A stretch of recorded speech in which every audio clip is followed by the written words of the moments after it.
I'm David. And I'm Justine. We're two athletes living with MS And this podcast is about the real stories of coming back to sport. or starting fresh after illness, injury, or a diagnosis with long-term challenges. It's about learning how to return on your own terms. This is Adaptive Limits. What's up, bro? What up, bro? How Hey. are you? How's it going? Good. I had quite an event today. I'm a little shook up. I was cycling this morning and I was avoiding this car. There is this part where the bike path goes under the max line and there's turnoffs that are funny. So I was riding along and I had the walk sign and the go sign for the bikes, and a car decided to turn, and so I was turning a bit to try and get out of the way of the car. And I ran right into one of the oddly placed curbs, and the tire popped, and it has a hole I can put my finger in. And I was really close to the sauna, and so I was able to walk myself and the bike back to the sauna, and then because I was going to it, and then I texted my brother and told him what happened and would he come get me. And so he came and got me, and I got to see my little nieces, and it was really Aw. special because the fall, I imagined like that's maybe what had happened. It was similar to what had happened, much slower, but similar, Yeah. in the accident. And I was so happy that I was like still here and getting to see my family, which is Yeah. really important to me. Yeah. Perspective. Now, were you that weird area? Were you going towards the sauna, or were you going away? Because coming down, it's like a hill, right? With a little bit of speed, and there's a Right. couple of lights and walkways. I don't Right. like it. I try to avoid it No. these days. Yeah. Do you? I do. I Yeah. do. What route do you take? So instead of coming down the hill, there is a left turn, and then you go behind. There's this neighborhood, and then you go. You know the park that's right there where there's like the boat dock. Yeah. The park goes further back, and like Yeah. I just go in through the park where I don't. It's a little slower, and I just kind of breeze through. But then I Yeah. can make it up when I'm going into Selwood. But yeah, that's a gnarly little area. Yeah. It was a bummer, but I'm all good, and I just got to put a new tire on my bike. So, Glad you're okay. oh, thank you. Thanks. But we are a few days out from the Gran Fondo. I know. How you feeling about it? I'm feeling really good. I'm excited. I've had to pivot a little bit, which we'll talk about later, Uh-huh. but I am so excited. Like Mudslinger is just such a great organization, and the races. I've done the Fondo before, and Mhm. I'm just so excited to get down there and do it again. Do you feel ready? Yeah, I do. Well, no, because I need a new tire on my bike. Once once I go down and wrestle a new tire on the bike and get it set and like get it filled up with the tubeless sealant, Sealant. then I will be ready.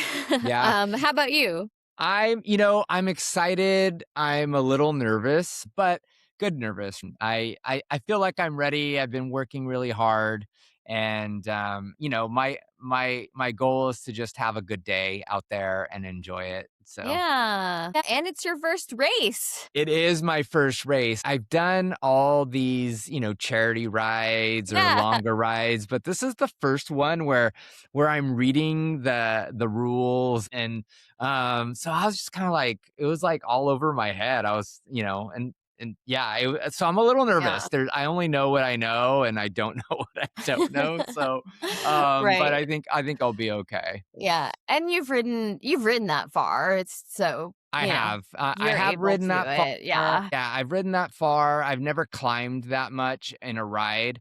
But How again, much climbing is it? I think it's close to 6,000 feet of Okay. climbing. Yeah. And I think the most I've done on a ride is like 3,600, 3,800, but not in 100 miles, right? Like, I've done 3,560 miles, and so you think, oh, well, that should be easy. Well, tack on another 40 miles and your body does different things, right? Yeah. So, but I feel like I'm prepared and I've been working really hard. I don't want to get too far into Fondo stuff. You just had a half marathon, right? Yeah, it was also a mudslinger event. Oh, was it? Cool. Yeah, yeah. They do a couple of running events. Yeah, so it was good. Like I warmed up for once. Like I actually ran a mile about like beforehand just to kind of get the body Yeah. warmed up and moving. And I think it really helped. Definitely. Did you have a moment where during the race where you're like, I feel good or I don't feel good? Did you have a key moment in the race Um, that you could tell how you were feeling? Um, honestly, I didn't know where I was at in the race until I finished. And it was so like mile 3, there was this gnarly climb. It was like a mile and like 8,000 feet or 8,000, 800. 800? Okay. But Okay. still, 800 in a mile. And it was like at a certain point, we were like, there was a rope to help us. We were walking up such a steep and slippery, muddy hill that Oh, there was a wow. rope that you like grabbed onto and pulled yourself up.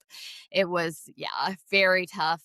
And a lot of folks, I felt like a lot of folks were passing me there because was it was a struggle, but Mhm. I got to the top and I ran hard and I knew it was a good day from warm up. It was good to be alive and out there running with cool people. I didn't know the place I was really at until the end because I felt like a lot of people were passing me on that hill. But guess what?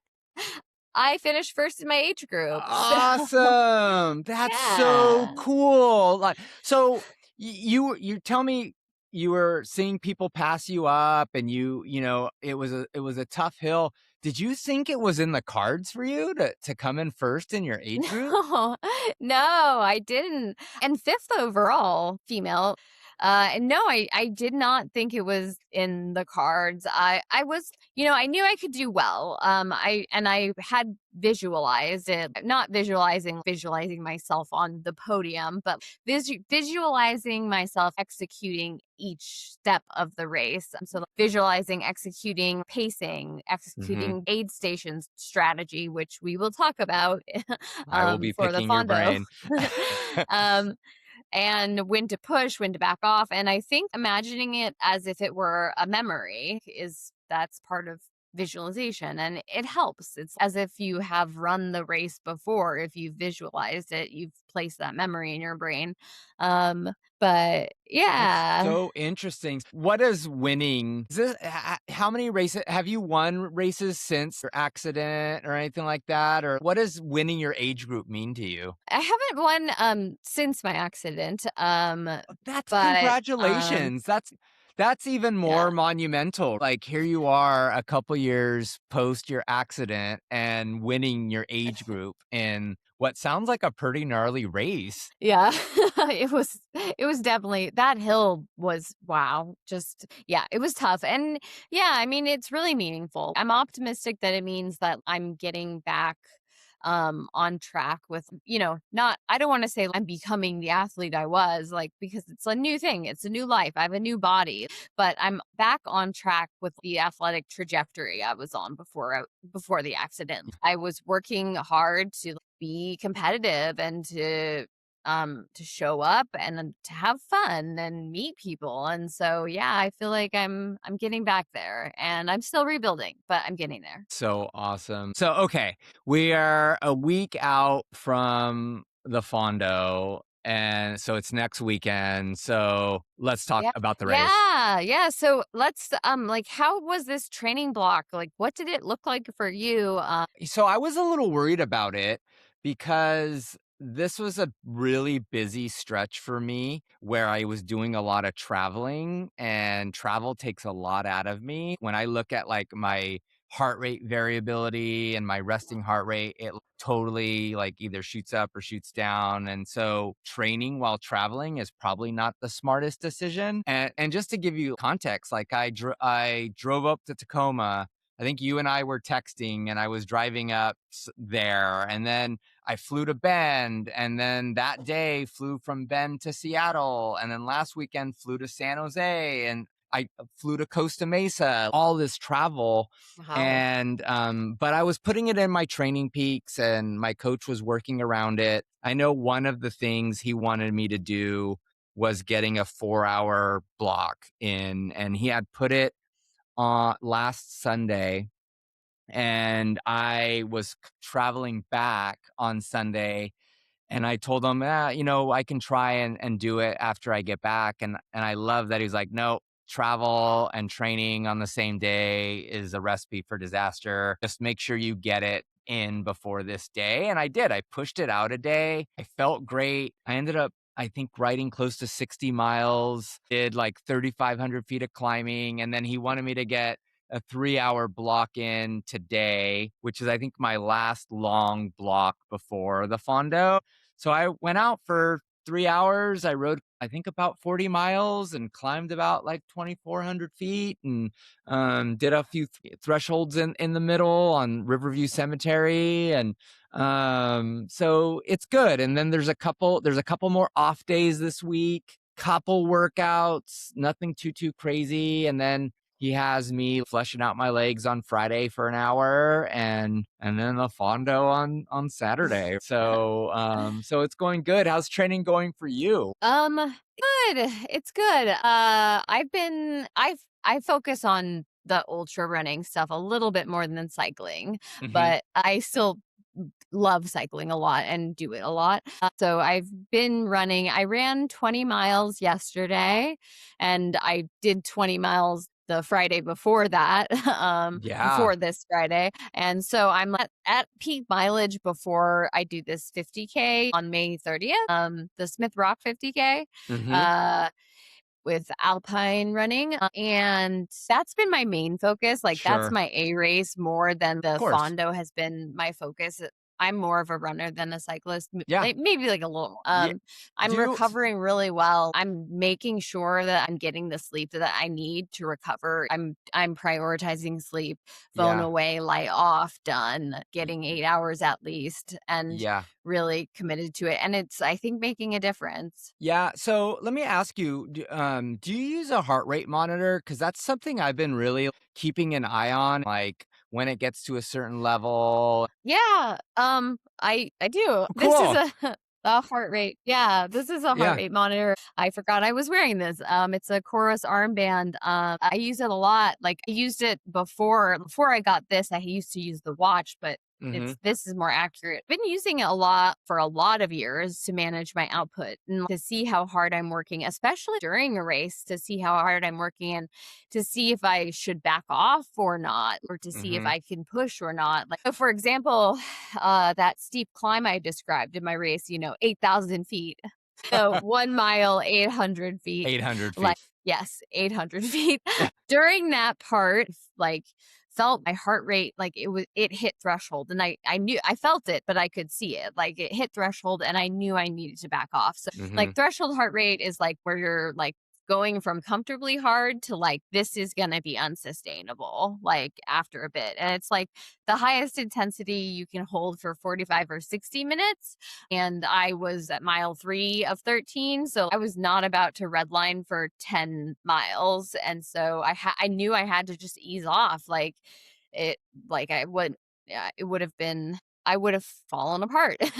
um, I would not have come in first in my age group. And what was your heart um, rate at? Like, what was it beating at per minute? oh, I think my threshold heart rate is 170 ish. Yeah. Yeah. Yeah. Yeah. Wow. So yeah, I like just took I eased off at that point. So Yeah. yeah. Has anything changed for you this time around, being that you want to make sure you have a pleasant day at the Fondo, but you're also, prepping for is it Smith Rock 50? Yeah. So has anything changed for you compared to any buildups you've done before? Yeah. So having a coach has been a game changer. I haven't had a coach. I've coached myself for 10 or so years, and I have a Hmm. lot of coaching endurance books that I've have read, and was like, I'm gonna just do this on my own. But after the accident and the TBI recovery and having MS, and I just thought, you know what, I'm going to bet on myself, and having another person who can monitor and guide the comeback has been really helpful. And my coach is my PT and coaches endurance Hmm. athletes and is an athlete himself, bank of knowledge that he's pulling from. And knowing what I've been through, he also has the medical knowledge. And so he contributes a lot, and it's made a big difference. It's kept me from pushing too hard, Yeah. or pushing through injury. Mm. Yeah. Yeah, it's a good gut check. What about you?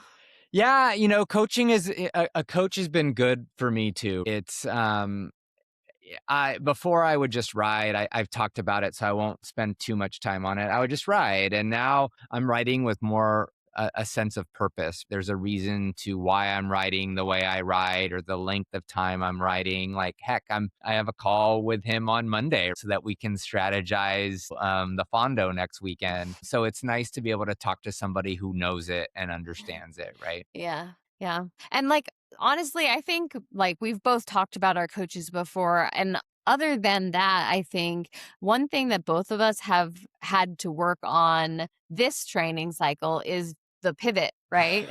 I is was just texting you recently, and anyone who follows me on social media knows that, like heck, I was getting an MRI done yesterday. And if you even go back a few weeks, people probably don't realize this, Justine, but like I was at the tail end of my DMT. I was 2 weeks out from getting scheduled for it. And they call it the gap, where your meds start to kind of wean off, and you Mhm. start to get more brain fog and fatigue, and my mood Yeah. changed. And do you remember we were doing an episode and we had to call it and be like, we're going to do it Right. another day because I couldn't focus. I couldn't, Yeah. like, nothing Yeah. made sense. And that happens to me too. I take a different DMT than you, I know, but Hmm. like as when I'm getting close the like last day or two, because mine is every month. So Yeah. Yeah. the last day or two beforehand, there's definitely like a gap that Yeah. And so I had my infusion, and like you say, like it was like I was shot with rocket fuel. I felt like I felt like myself again. jet fuel. Yeah. Yeah, jet fuel. And then a few days later, I started to I remember exactly when it happened. I had this three-quarter sleeve t-shirt on, and I put a fitted sweatshirt on, and it was really tight around my arm, and I felt compression. And then all of a sudden, it feels like my arm here has a bruise. There's like a weird neurological thing happening where it almost feels like it's burning, and it almost feels bruised. And then anyone with a chronic condition knows then your brain starts to spiral, and it's, hey, am I having an MS relapse? And, is this going to impact the Fondo? And what does this Yeah. mean? And luckily I know a lot of people who bike, a lot of people who even bike with MS, who I completely respect. And they've told me they've had similar pains. And so it could be compression on the hoods of the bike. I had just gotten done You know. doing a pretty long ride. And Like what so, do what is compression on the hoods of the, like like, it's like just leaning too far forward? leaning too far, and Yeah. you're putting too Okay. much pressure, and Yeah, you that there's happened these. the other day to me, yeah, Yeah, you get this like nerve pain, and nerves are a funny thing. right, They're connected all over the place. But yeah, I remember kind of having this weird, oh, that's it. I'm not gonna be able to do the Fondo. And I remember having a therapy session with my therapist, and I was telling her what was going on. And at one point I said, it could be a relapse, but you know what? I feel fine, and I feel fine on the bike. So maybe I'll just wait until after the Fondo to do it. And she kind of made this look. And right when I said it out loud, I was like, David, that's not what we do, man. We got to adapt to pivots. And I even told her, I was like, you know what? I heard myself. I'm going to let my doctor know. And so I pinged my doctor, and they got me in with the nurse practitioner on Wednesday. And Yeah. she said essentially, yeah, it could be, maybe it's not, but let's get you, your MRIs. I was due for them next Yeah. month anyway. So, but I also told her, listen, Right. I am scheduled to do a Fondo in a week or a week and a half when I talked to her. I just did 60 miles a few days earlier, and Yeah. I'm doing another 3-hour ride, which was today. Should I not do it? And she said, well, in all honesty, if you feel fine, I would do it. She's like, I Yeah. run, I cycle. Listen to your body. If during the race you can't finish, then don't finish. Yeah. If you go out on Saturday, which I did today, and you feel fine, that's a good sign that you feel fine. But let's still get your MRIs. Now, if your MRI comes back and it shows a relapse, then we might have to have a different discussion because you might have to Yeah. do a 3-day round of steroids, Right. and so I told her. She said, "When's your race?" And I said, "Next week." And she made this look because she said, "Oh my God, I just did a stat MRI for another patient, and they weren't able to get seen until mid-June." Oh, And so I was calling out to Hood River, out to oh, Newburgh, out to wow. Canby, and I met the nicest lady who was fitting me in different places. And so I Oh, went and did my brain MRI yesterday, which came back fine. I think it's my spinal one that I'm a little more concerned about because it's my arm. But at this point, I think it's scheduled for June 8th. So it's after the Fondo. But again, yeah. I feel good. And the That's nurse soon. practitioner said you could do it. I didn't hide it Yeah. from her. And so I'm basing my decision on facts, and the facts that I do know Yeah. are that I can do it. And so but it's the mental gymnastics of it all. It's Right. so And crazy. yeah, can I just say, like, way to advocate for yourself. Like, good job. Thank Pats on the you. back. Thank you. That's, Thank you. yeah, telling them what's going on with you, but what you need and what your plan is and what their perspective, like opinion, like their Yeah. professional opinion of that is, and taking on all the different variables into account. Yeah, I wanna Yeah. thank my therapist. She's like, "Listen, David, you need to make your decisions based on facts." And meditation's been really helpful because it helps you not go down those rabbit holes. But I finally had this awakening moment where I said, "All right, David, all right, if you can't do the Fondo, you don't do the Fondo." I was still prepared to go and support you and support Right. all our friends that are doing it. But if I couldn't do it, then I'd do it next year. Well, Or heck, and I can do that route in a month. yeah, There's no reason I can't do it. So, right. yeah, Do you remember I texted you and I was like, "It's not all or nothing, or it's not black and white. There's a medio distance. totally. That's Well, an you're, option." yeah. And so, I talked, that's been my pivot up until this point, but the pivot all too well, too. You're pivoting as well, right? Yeah, so I'm going to be dropping down to the medio distance, I Okay. think, which is the 66 mile. So it's not just 66 miles, no Right. big deal. With Yeah, like it's still going to 4,000 feet of be climbing, right? Like it's no joke. It's still gonna be a good day on the bike, yeah. And so, like, the dropping down was a hard choice because I still haven't done the full Fondo, the 100 mile, and I really want to, but, I have, the Smith Rock 50K, and it's 2 weeks after the Fondo, and I'm just feeling like the dates it might be too tight, and um, doing the Medio, I still get to be on the bike. I still Mhm. get to do the race, but I'm gonna save my body a little bit and not burn out right before this race. And this race is tough. The Smith Rock is also Mhm. tough with elevation, like 4,500 feet of elevation gain and loss. That's a Mhm. pretty big number.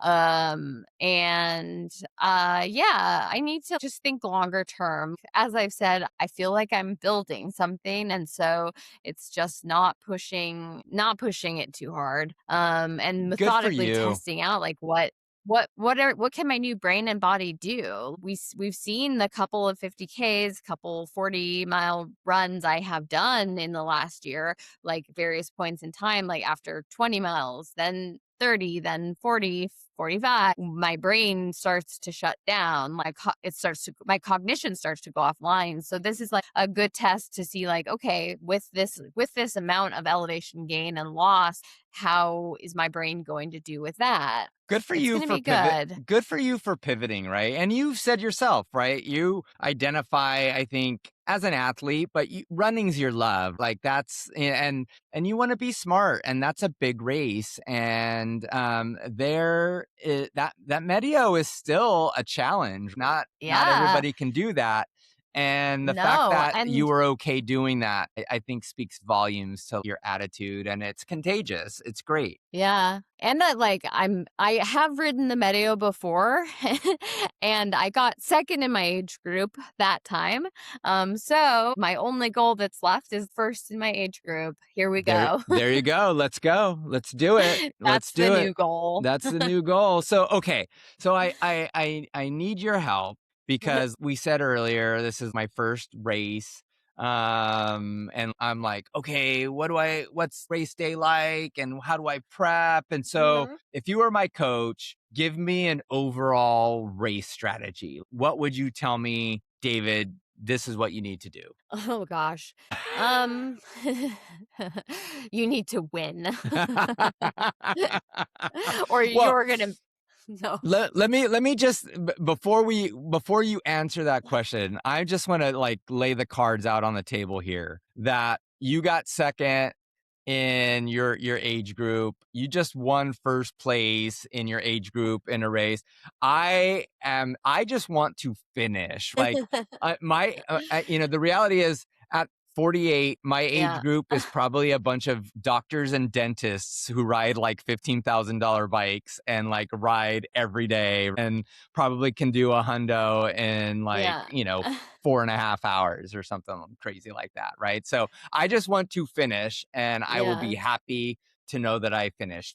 To be to to be successful in finishing the race, what would you recommend I do? Right. Well, to be successful in finishing the race, I think it's about one thing is how you start out. Start out by pacing yourself and have restraint early. A lot of people in races, like cycling or running, just go out too fast and they burn up. They blow up, huh? And so, yeah, yeah. So it's like go out with the steady, strong tempo, not full throttle, have an aerobic heart rate, and just I like to reel people in at the end of races. So I like to start out with the strong, steady tempo. And then as we get closer to the end, keep that tempo up and you watch people start to bonk or burn out or slow down. But you've been keeping a steady tempo the entire race. So yeah, it keeps you moving. And don't get caught up in what other writers are doing. Okay. So you do you. So if someone is like cranking up a hill and your heart rate is like going above threshold, then just don't try to keep up with them at that point. Just, sh- shift and take it easy and take a breath. And 100 miles is a long race. If you don't blow up on riding up this hill, you will catch up with them, um especially if this is early in the race. Yeah. When do you Yeah. decide to, hey, maybe it's mid race or it's the last quarter of the race? When do you decide, hey, I can push it here a little more, or need to hold Yeah. back? Do you base it more on what segment of the race you're in, or do you just, what do you do? Yeah.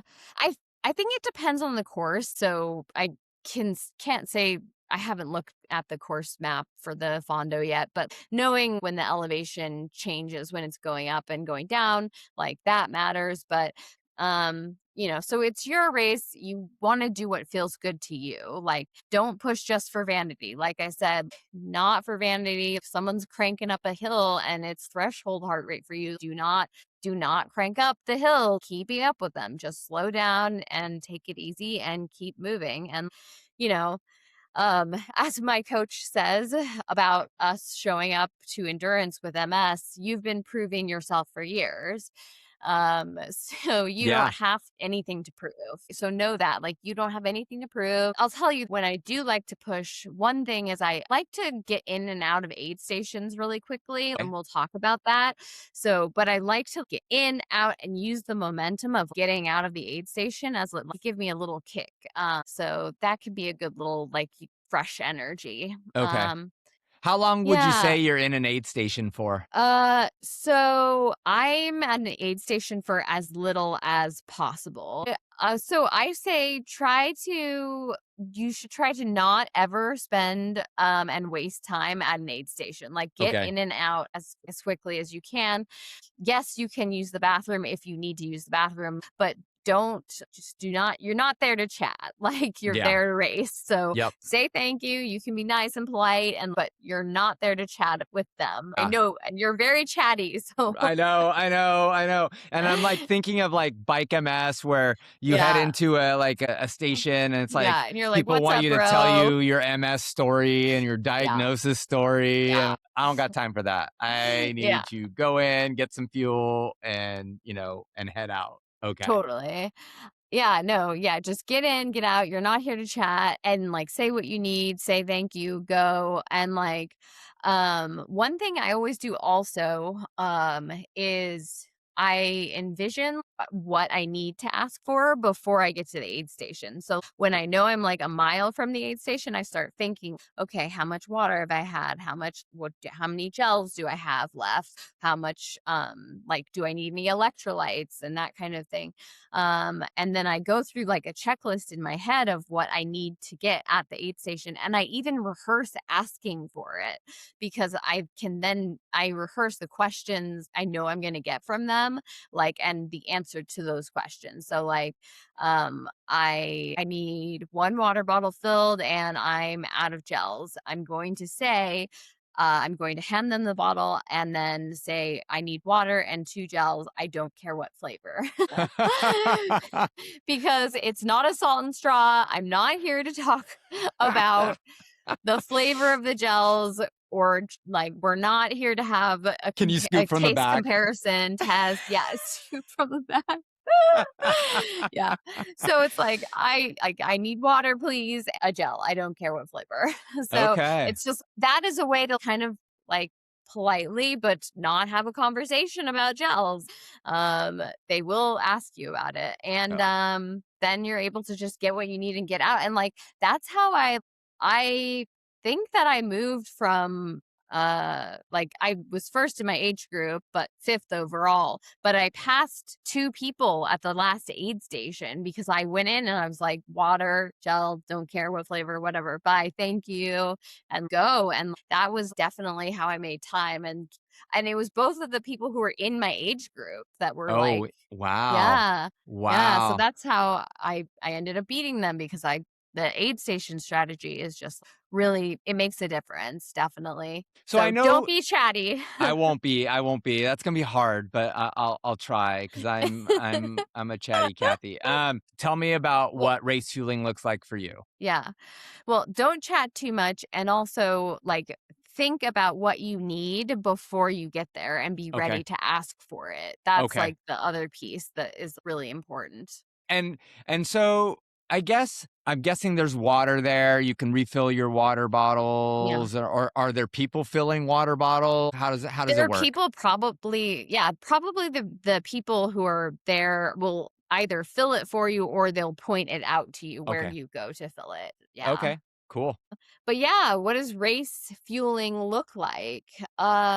Okay, so I start feeling like the day before, like the week of, like you want to Mhm. make sure that your body isn't going into the event starved of carbs, right? Like Mhm. you want to have glucose in your muscles ready to go. Mhm. So in the morning, I already before any like racing, try to have like 40 grams of carbs by the start of the race. But right after the race starts, like that's the clock now starts for your fueling. Um, You know if you what? feel hungry, it's already too late, and we'll talk about that more. So I wanted to throw this in is so my coach sent me an article that was written, or it's on the site for Precision Gels. FYI, you turned me on to the Precision Gels, and I really like them. So Nice. they're really, really good. But they Yeah. wrote an article on fueling, and when he sent me the note, he said, hint, you don't do it all at once. And I Yeah. remember a lot of people would like carb load just the night before, No. and you Yeah. actually should do it. It sounds like a few days before, Right. and just adding more carbs to what Yeah. you're already eating, So you're and then loading up your muscles with glucose. yep. Yeah. Yeah, absolutely. So, yeah, it was a really cool article, and Precision even had like a chart on Cool. Will you like send it how to me? yeah, I will. And they even had a chart on like how many grams you should have in the Yeah. days leading up to it based on your Good. weight and all that. So, yeah, I'll Nice. send it to you. Okay, good. So we can cite that. Yeah. um, I yeah, I, so I love the researcher in you, always I know. citing. I'm glad that that you're able to like come up with a source that like says that you fact check me and you're like, that is accurate, Justine. Here is your citation. Thank you. um, well, yeah, so definitely make sure that you're eating well, not and it's not yeah, not just carb loading the night before. So once you get going, I think you should have a plan and stick to the plan. And I tend to have like a strict plan. Like I think probably racing 70 to 90 grams of carbs per hour, like 60 to 80, something like that. Mhm. And then yeah, making sure that I'm not hungry yet game. It doesn't get the best of me. I have a timer on my watch, and when that timer goes off, or on my back computer, and when that timer goes off, that's when I eat. I learned that because I literally could probably go 2 or 3 hours without any carbs, and now, after learning that I was making some really bad mistakes in my fueling, I think every 30 minutes I am Yeah. eating about Yep. 30 grams, and every 15 minutes I'm taking like 3, 4 Yep. pumps of my water bottle, which also has carbs in it, right? Yeah. And you'll be happy to know that my computer, the tag on it, it says "Fuel up, bro." So, Nice. that's my reminder Nice. to fuel up. What would you say is the most common fueling mistake people Yeah. make? Yeah, so I think people waiting too long to fuel is a common mistake. And if you feel drained or hungry, you're already behind. Like consistency matters way more than perfection does, just like way more than I'm feeling hungry or not. Like if that watch beeps, it's time. Like it doesn't matter if you're hungry or not. A mistake I've made also is losing track of fueling. Um, Oh, really? yeah, like losing track of how much I've eaten because because MS and TBI, and then also because during a long effort, everybody's cognitive skills start to decline, right? Mhm. So I actually have small Sharpie attached to my running vest. And it's right here. Okay. So it has this little cap and it attaches, and then it's on an elastic string on my running vest, which is in the washing machine. Uh-huh. Um, and so What do you do and with a then Sharpie? I make marks. Can you see? Oh, oh my gosh. Are those Like, green marks? Wait, yeah. did you just do those now, or were they already on No, your arm? they're from yesterday. I love it. Oh, Yeah. that's so cool. So Yeah. how So much did you fuel? How many marks are there? well, there should be one. Ooh, you're being tested I know. There should be 8 on here, because it was and a there are 20-mile run, right? yeah. Yeah. And there are 1, 2, 3, 4, 5. So the last hour and a half, I started to fall apart a little bit. That doesn't surprise me that I There you stopped go. marking. You weren't Yeah. fueling. You weren't Yeah. fueling, Justine. Well, I think I was fueling, but I wasn't keeping track of it. So Oh, like yeah, your brain that's was the yeah. that's the problem is like even the keeping track of it, you have to be cognitively able to remember to keep track of it. Yeah, So, yeah. but this is really helpful. Yeah. I think that's And one of the things I think a lot of people underestimate with endurance events is the brain fatigue that you get after. Right. And you know what?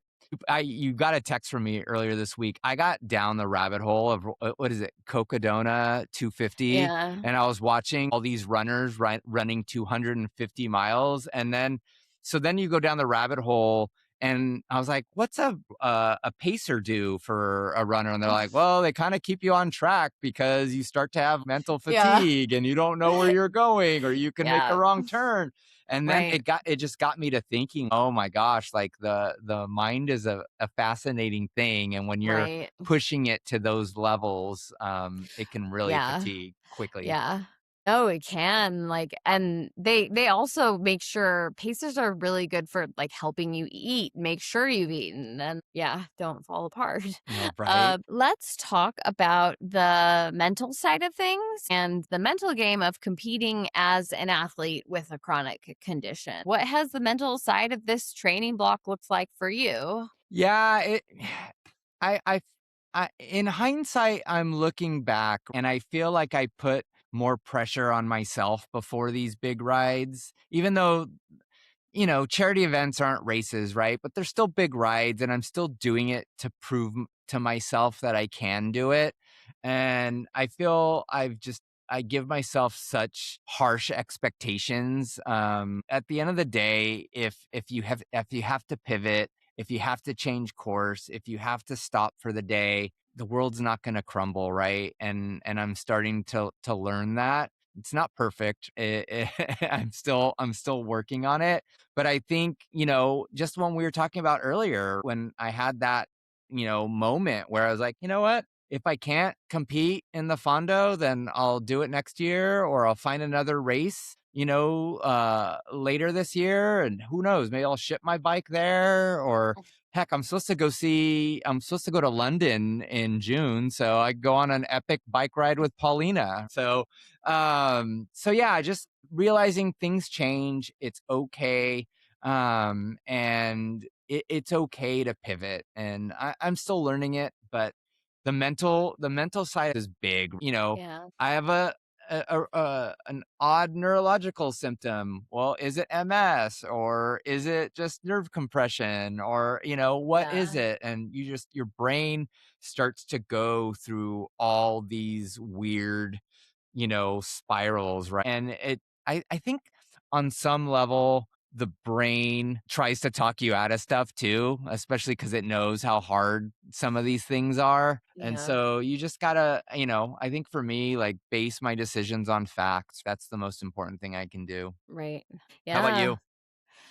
Um, you know, it feels like last year I did some races, but it feels like last year was just me in recovery, like doing Hmm. races just to like get my life back. But this year it feels like I'm really building into something. My identity is maturing, I guess. And I look back at me before that, I was in this bad accident and I got that TBI and all that. And I look back at the me before that, and I used to put so much pressure on myself and such high expectations. And like, it was like as if I was not like performing for other people, but I did like really like feel like there was a lot of like pressure and expectations and that I had to live up to that. And yeah, since my accident, that's gone. I just don't that was the kind of person that really pushed themselves too hard and like Yeah, didn't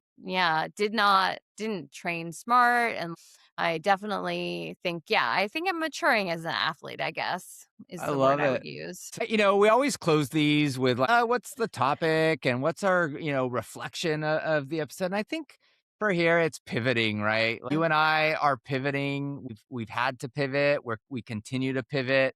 And I think just right now, just also not putting these harsh expectations on ourselves. I Right. think, I'll be letting folks down. No, you won't, Yeah. No, they don't. they'll absolutely understand. And if you did let them down and you had to pivot because of health and they were bummed about it, then you know what? Shame on them. You got to watch out for the one body you do have, and we need to take Right. care of it. So that would be the closing reflection for me. How about you? Yeah, I think similar that the people you want around are the people who don't care whether you do it or not. They care about you. The other thing is that pivoting is really important for people like us that like Mhm. if you have a chronic health condition and you're an athlete that you have to be able to be flexible and pivot, whether it's the training that you're doing or the goals that you have set for yourself. You just have to be able to say, like, you know what, I'm not going to do that distance. I'm going to do the shorter ride Yep. because that's how I'm going to achieve this work towards this other goal that I have, which is testing out how I fare on that terrain and that type of Mhm. elevation setting and all that with Smith Rock. So I just think, yeah, pivoting has been such a huge part of my own progression and like being able to be okay pivoting is also a sign of maturity, I think. Yeah, it's not easy, but, you know what? Good things never are. For anyone listening, we're not physicians, we're not nutritionists, so if you're gonna We're get not, start and we're not coaches. we're not Like, coaches, even if no. we've read coaching books and we talk about nutrition and stuff, we are not. So you should talk to your coach or talk to, So far from a coach I am. no, no. So yeah, so talk to the professionals. We are not them. You can follow Justine at Run with MS. You can follow me at the Foggy Cyclist. We are at adaptive_limits. And yeah, we'll try and get this up before the Fondo. So anyway, good luck, and Yeah. I'll I'll see you see next. you Saturday. See you Saturday. Bye. Bye.